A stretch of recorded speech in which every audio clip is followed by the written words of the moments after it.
Hello guys, स्वागत है हमारे चैनल पे।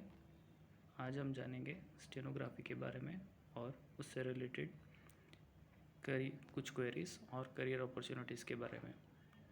चलिए स्टार्ट करते हैं। बेसिकली इसका इंट्रोडक्शन होता है, स्टेनोग्राफी इज़ द एक्शन और process of writing in short hand and transcribing the short hand on a typewriter. Actually stenography में हम किसी लैंग्वेज को शॉर्ट हैंड की मदद से उसे लिखते हैं और उसके बाद उस शॉर्ट हैंड को हम ट्रांसलेट करते हैं वापस टाइपराइटर की मदद से, ताकि हमारा ओरिजिनल जो फॉर्मेट है उसे वापस में लाया जाए। फॉर एग्ज़ाम्पल, जैसे हमारे इंग्लिश लैंग्वेज में अल्फ़ाबेट्स होते हैं, उसी तरह हम शॉर्ट हैंड में सिलेबल्स की मदद से उस लैंग्वेज को हम कन्वर्ट करते हैं और उसके बाद उसे टाइपराइटर की मदद से वापस उस ओरिजिनल लैंग्वेज जो कि इंग्लिश लैंग्वेज है उसे वापस हम लिखते हैं। Shorthand is a quick way of writing and uses signs to represent words और सिलेबल्स। शॉर्ट हैंड जो है, ये किसी लैंग्वेज को साइंस में कन्वर्ट करके, या उन्हें सिलेबल्स भी कहा जाता है, उसमें कन्वर्ट करके हम लिखते हैं।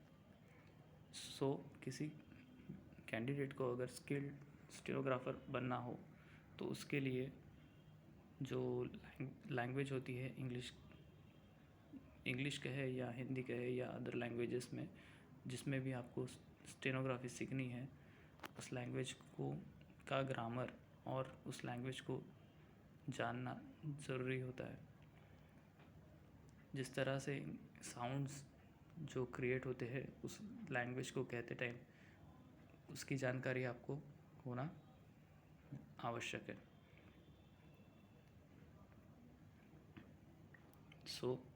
सर आइजैक पिटमैन, इन्होंने स्टेनोग्राफी में शॉर्ट हैंड मेथड पब्लिश की थी इन 1837, और ये शॉर्ट हैंड के फाउंडर भी कहे जाते हैं।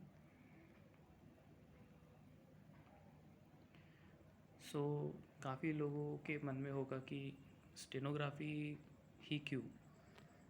तो एक्चुअल में स्टेनोग्राफी में आप 12th के बाद स्टेनोग्राफर बन सकते हो। इसके लिए एक किसी नए लैंग्वेज को सीखने जैसा ही इजी मेथड होता है, और मेरे ख्याल से इसे अदर लैंग्वेज के कंपेयर में अगर कहे तो ज़्यादा इजी होता है, क्योंकि इसमें हमें नई लैंग्वेज नहीं सीखनी पड़ती है। बस जिस लैंग्वेज को हम कन्वर्ट करना चाहते हैं बस उसी के बारे में जानना ज़रूरी होता है। ये थोड़ा कंपेरेटिवली इजी लैंग्वेज होती है शॉर्ट हैंड की। इसके अलावा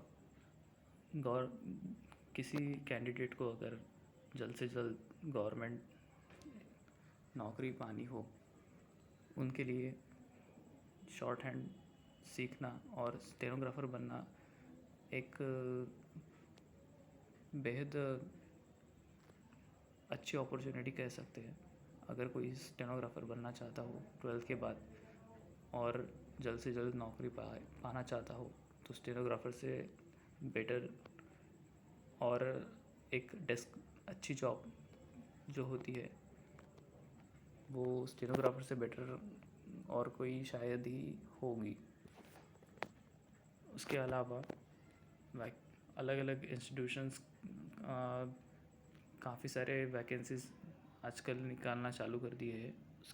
उसके कारण स्टेनोग्राफर के और रुझान लोगों का बढ़ते ही जा रहा है। उसके अलावा हम प्राइवेट सेक्टर्स में भी स्टेनोग्राफर्स को देख सकते हैं, इसलिए स्टेनोग्राफी सीखना इस टाइम पे आप अफोर्ड कर सकते हो। इसके लिए बेसिक एजुकेशन क्वालिफ़िकेशन, अगर आपको स्टेनोग्राफर बनना हो तो उसके लिए बेसिक जो होता है ये 12th के बाद आप कोर्स कर सकते हैं स्टेनोग्राफी का। इसके लिए आप कोर्स करते टाइम आपको डिप्लोमा या सर्टिफिकेट मिलेगा, जिसके जो कि आपको क्वालिफाई करता है स्किल टेस्ट के लिए। अगर आपको इंग्लिश स्टेनोग्राफर बनना हो तो उसके लिए आपकी typing speed 25 words per minute होनी चाहिए। उसके अलावा शॉर्ट हैंड में आपको 80 वर्ड्स पर मिनट लिखना आना चाहिए। अगर हिंदी स्टेनोग्राफर की बात करें तो 30 words per minute in typing और स्टेनोग्राफी में 100 वर्ड्स पर मिनट लिखना ज़रूरी है। वैसे organisation to organisation typing speed में और स्टेनोग्राफी लिखने में थोड़ा वेरिएशन हो सकता है।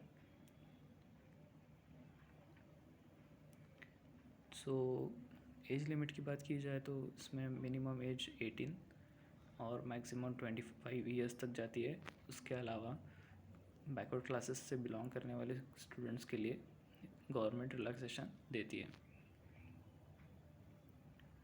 तो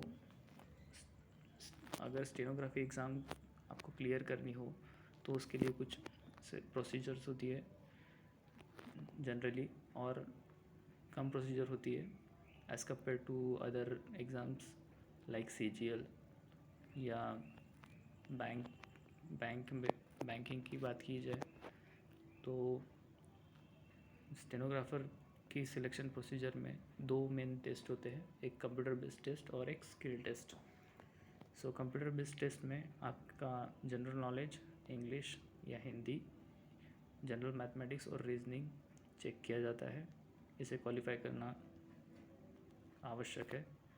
इसके बाद होता है स्किल टेस्ट, जिसमें आपको डिक्टेशन, उसे ट्रांसक्रिप्शन में हमें डिक्टेट किया हुआ जो भी लैंग्वेज को डिक्टेट किया हुआ है उसे हम शॉर्ट हैंड में कन्वर्ट करके उसे वापस लैंग्वेज में लिखना, इसे ट्रांसक्रिप्शन कहते हैं। और उसके बाद टाइपिंग स्किल्स ये चेक किया जाता है। सो करियर की बात की जाए तो काफ़ी सारे इंस्टीट्यूशंस स्टेनोग्राफर्स को एक्वायर्ड करते हैं। जिनमें मेजर रिक्रूटर्स होते हैं staff selection commission, SSC, Indian railways, Indian post, banking और स्टेट गवर्नमेंट डिपार्टमेंट्स में भी आपको रिक्रूट किया जा सकता है। इसके अलावा अदर रिक्रूटर्स जो है वो UPSC, public sector undertakings, multinational companies में, कोर्ट, डिफेंस आदि में आपको रिक्रूट किया जा सकता है। सो अगर आपने फाइनली ठान ली हो स्टेनोग्राफर बनने की तो आपके लिए बुक रेफ़र करूँगा, पिटमैन शॉर्ट हैंड की बाय पियर्सन पब्लिकेशंस। इसे एक अच्छी किताब मानी जाती है शॉर्ट हैंड सीखने के लिए। इसमें काफ़ी सारी एक्सरसाइजेस होती है जो कि आपकी प्रैक्टिस को परफेक्ट बना सकती है। तो यदि किसी को बुक खरीदनी हो तो पिटमैन शॉर्ट हैंड की बुक ट्राई करें और अपनी प्रैक्टिस को बेहतर बनाएं। तो इसी के साथ हम वीडियो को समाप्त करने पे आ रहे हैं। तो स्टेनोग्राफर बनने के लिए आपको प्रैक्टिस की बेहद ज़्यादा ज़रूरत होती है। तो इसके लिए हम वीडियोस लाने की कोशिश करेंगे आगे में। अगर आपको चाहिए तो आप कमेंट कीजिए और प्रैक्टिस करना चालू कर दीजिए। So good wishes to all of you. So thank you.